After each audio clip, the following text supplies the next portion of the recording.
Hello guys, welcome back to my channel. Guys, last time जो मैंने video बनाया था होटल मैनेजमेंट और क्रूज लाइन के ऊपर, तो उस पर कुछ लोगों ने कमेंट किए थे कि अभी मैं होटल इंडस्ट्री में काम कर रहा हूं, मैं इंडस्ट्रियल ट्रेनिंग कर रहा हूं, तो मुझे क्रूज पे जाने के लिए क्या क्या करना चाहिए, what all the requirements they should be needing to apply on the cruise liners. लोगों ने मेरे से पूछा था, तो मैंने सोचा आज का वीडियो मैं इसी टॉपिक पे बनाता हूं और मैं आपको वीडियो के माध्यम से पूरी वो बता दूंगा कि क्या क्या आपको रिक्वायरमेंट्स होती हैं, क्या एक्सपीरियंस लेने की जरूरत होती है और what are the critical points जो आपको दिमाग में रखने चाहिए if you are applying for the cruise line job. तो चलिए आज का वीडियो स्टार्ट करते हैं।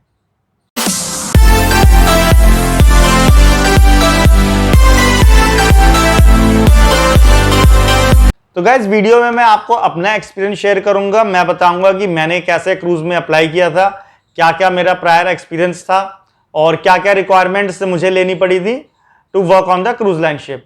तो चलिए स्टार्ट करते हैं। सबसे पहले गाइज मैं आपको बताता हूं जो मैंने अप्लाई किया था। I work for F&B service और मैं F&B सर्विस में ही क्रूज लाइन पे जॉब ली थी। तो पहली चीज होती है guys, if you are applying for a cruise line job, वो आप डायरेक्ट किसी क्रूज लाइन में डायरेक्ट नहीं अप्लाई कर सकते। You have to apply through a channel of cruise line जो एजेंट्स होते हैं यहाँ पे, जो hiring for the cruise line ships. तो यहाँ पे जो एजेंट्स हैं मेनली वो बॉम्बे में है और कुछ जो एजेंट्स हैं जिनसे मैं गया था, जैसे कि एयरबॉर्न बॉम्बे और इंडस शिपिंग। तो इनका लिंक मैं आपको वेबसाइट, इनकी जो वेबसाइट का लिंक है मैं आपको डिस्क्रिप्शन पे दे दूंगा, आप जाके उनके पोर्टल पे अपना CV डाल सकते हैं। तो फर्स्ट एंड फॉरमोस्ट थिंग जो आपको रिक्वायरमेंट होती है क्रूज लाइन पे, वो होती है आपका वैलिड पासपोर्ट। अगर आपका वैलिड पासपोर्ट है और आपके पास जो 10 ईयर्स का पासपोर्ट होता है, वैलिड पासपोर्ट है, तो you can go and apply for the cruise line job. आप अपना एक अच्छा सा रिज्यूमे तैयार करिए और उसमें आप जाके उनकी वेबसाइट पे वो रिज्यूमे डाल दें and then if your resume shortlisted, आपको कॉल वहां से आ जाएगा। अब आती है सेकंड थिंग। सेकंड थिंग जो क्रूज लाइन पे अप्लाई करने के लिए होती है, वो होती है आपका एक्सपीरियंस, वर्क एक्सपीरियंस। जो मोस्टली क्रूज लाइन कंपनीज होती हैं, they ask for a minimum of 2 years of experience. और ये एक्सपीरियंस अगर आपका किसी 5 स्टार होटल प्रॉपर्टी में है तो बहुत अच्छी बात है, नहीं तो आपके इंटरव्यू पे डिपेंड करता है कि आप कैसे अच्छा इंटरव्यू दे सकते हो। अगर आपने 3 या 4 स्टार प्रॉपर्टी में भी काम किया है तो अगर 5 स्टार में आपने काम किया है तो आपको काफी एज मिल जाता है ओवर अदर्स जो वहां पे अप्लाई करने आए होते हैं।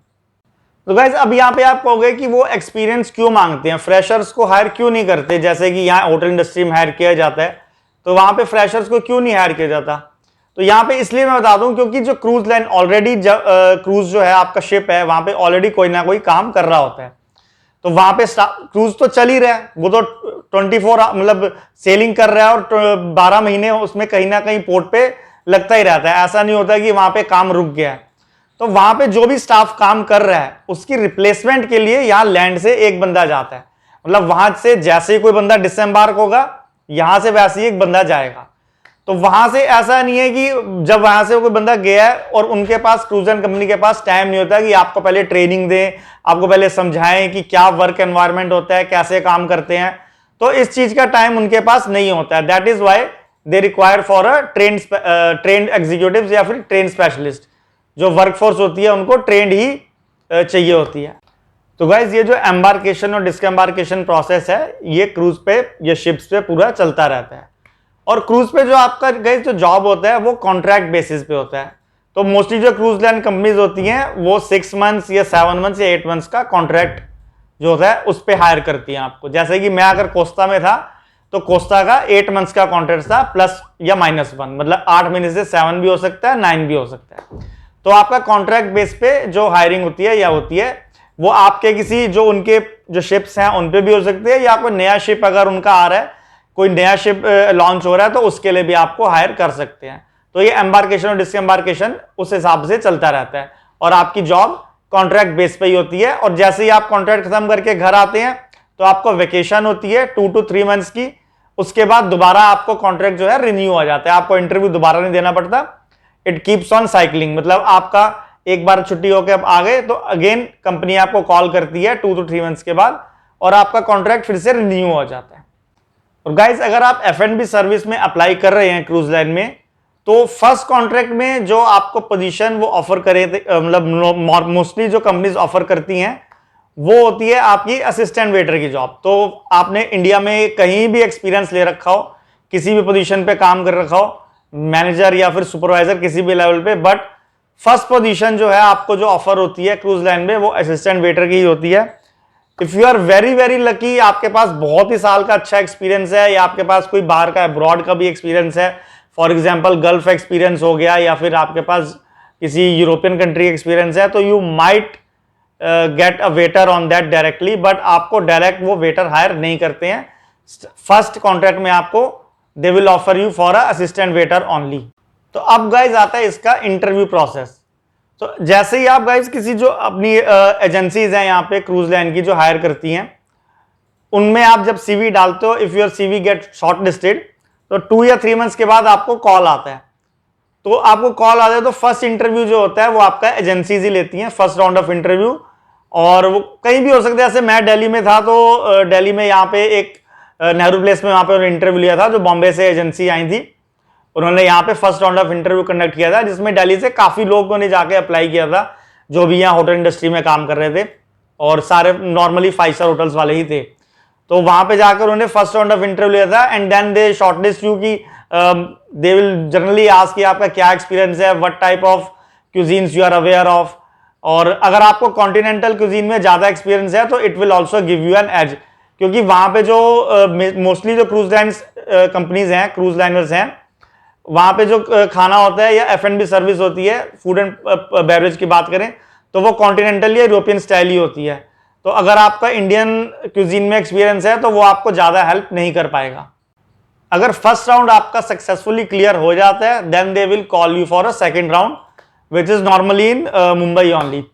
तो मुंबई में जो क्या होता है, वहां पे उनके जो क्रूज लाइन कंपनी का HR होता है, HR रिप्रेजेंटेटिव, वो उनके ऑफिस में आया होता है। जो क्रूज लाइन एजेंट होते हैं जो हायर कर रहे होते हैं, उनके ऑफिस में आए होते हैं, and they will take your second round of interview.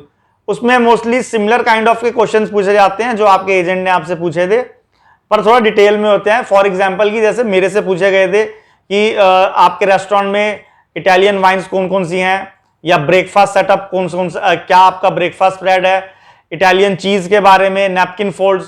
So these are the basic questions जो आपसे पूछे जाते हैं वहां पे। दूसरी चीज, वहां पे शिप में बहुत ज्यादा ख्याल रखा जाता है 3 बकेट सैनिटाइजेशन का। सैनिटाइजेशन हो गई या फिर आपकी जो क्लीनिनेस हो गई, उसका बहुत ज्यादा ख्याल रखा जाता है।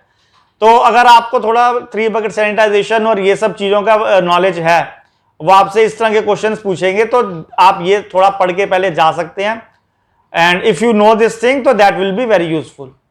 तो गाइज ये तो बात हो गई हमारे वर्क एक्सपीरियंस की। अब जो आपको टेक्निकल रिक्वायरमेंट इसके लिए चाहिए होती है, वो एक सर्टिफिकेट होते हैं, 4 सर्टिफिकेट, जो आपके पर्सनल सेफ्टी और सिक्योरिटी वाले सर्टिफिकेट्स होते हैं, जिसे कहते हैं STCW 95। ये 4 सर्टिफिकेट कोर्स होता है, और ये किसी भी आप मरीन इंजीनियरिंग कॉलेज में जाके ये सर्टिफिकेट्स कंप्लीट कर सकते हो। कुछ देर की ट्रेनिंग होती है, उन ट्रेनिंग्स के बाद आपके छोटे से पेपर होंगे, और वो क्लियर करने के बाद, जैसे कि पैसेंजर शिप में जो जो रिक्वायरमेंट्स होती हैं सेफ्टी की, फर्स्ट एड वगैरह हो गया, ये 4 सर्टिफिकेट्स आपको मैंडेटरी होते हैं निकालने के लिए। उसके बाद आपका वीजा प्रोसेस स्टार्ट होता है। तो जैसे ही आप STCW 95 और अपना एक्सपीरियंस का और सारा कुछ जो पुलिस वेरिफिकेशन ये सब क्लियर करके आप एजेंट को देते हो, और ये पूरा होने के बाद जो होता है सेकंड राउंड, जब आपका क्लियर हो गया और बाकी चीजें सब पूरी होने के बाद आपकी जो डेट है क्रूज लाइन कंपनी से वो आती है कि इस डेट को बंदे को जो है यहां से जाना है, ये फ्लाइट होगी। नॉर्मली जो क्रूज लाइन कंपनीज हैं फ्लाइट की टिकट साथ में देती हैं, और बोथ साइड की, जाने की भी और आने की। लेकिन कुछ क्रूज लाइन कंपनीज हैं जो जाने की टिकट आपको खुद से पे करनी होती है, और बाद में क्रूज लाइन जब वहां पहुंचते हो तो वहां जाके आपको रिम्बर्स हो जाती है। पर नॉर्मली जो मेजोरिटी ऑफ बल्क में जो क्रूज लाइन कंपनीज हैं, वो टिकट आपके कॉन्ट्रैक्ट लेटर के साथ में ही आती है। तो गाइज ये तो बात हो गई हायरिंग और रिक्वायरमेंट्स की। अब बात आती है कि रेम्यूनरेशन, कि भाई पैसे कितने मिलते हैं। जैसा कि मैंने बताया कि फर्स्ट कॉन्ट्रैक्ट पे आप जाते हो एज एन असिस्टेंट वेटर। तो assistant waiter is nothing but a bus boy only, जो रनिंग करता है। आप अगर काम कर रहे हो होटल इंडस्ट्री में तो आपको पता होगा कि जो रनर होता है उसको बोलते हैं असिस्टेंट वेटर, और जो स्टेशन होल्डर होता है वहां पे उसको कहा जाता है वेटर। तो मतलब वेटर जो है जाके ऑर्डर्स लेगा और आपको बोल देगा भाई इतने जगह का इतने लोगों का खाना है, ये पिकअप करके लाना है। जो किचन से जाके ये पिकअप कर लाओ, या ड्रिंक्स का जो काम है असिस्टेंट वेटर देखता है। तो नॉर्मली जो असिस्टेंट वेटर होता है तो वो earns around somewhere around $1000 to $1200। और पहले जो थी ये सैलरी यूरोज में होती थी, बट बाद में डॉलर्स में कन्वर्ट कर दी गई, और मोस्ट ऑफ द जो क्रूज एंड कंपनीज हैं अब डॉलर्स में ही पे करती हैं। Somewhere around $1000 to $1200 assistant waiter earn करता है, और $1500 to $1700 वेटर अर्न करता है। इसमें से सारा का सारा जो पैसा होता है, ये जरूरी नहीं है कि आपकी सैलरी के पार्ट हो, आपकी सैलरी का मेजर पार्ट जो होता है वो टिप्स और इंसेंटिव होता है। तो फॉर एग्जांपल की असिस्टेंट वेटर की सैलरी जो होती है फर्स्ट कॉन्ट्रैक्ट में $570 समथिंग होती है, उसके बाद वहां जाके उसको इंसेंटिव और जो टिप्स वहां पे मिलती हैं उससे वो जो सैलरी जो है $1000 to $1200 तक पहुंच जाती है। तो गाइस होपफुली आपको ये मेरा वीडियो जो है इंफॉर्मेटिव लगा होगा। आपके क्रूज लाइन से जुड़े और कोई अगर क्वेश्चंस हैं या क्लैरिफिकेशंस हैं तो आप कमेंट सेक्शन में मुझे लिख सकते हैं, मैं उसे क्लियर कर दूंगा और उन पे वीडियोस बना दूंगा। वीडियो अच्छा लगा हो तो please share and subscribe, and for more such videos stay tuned and stay connected. Bye bye.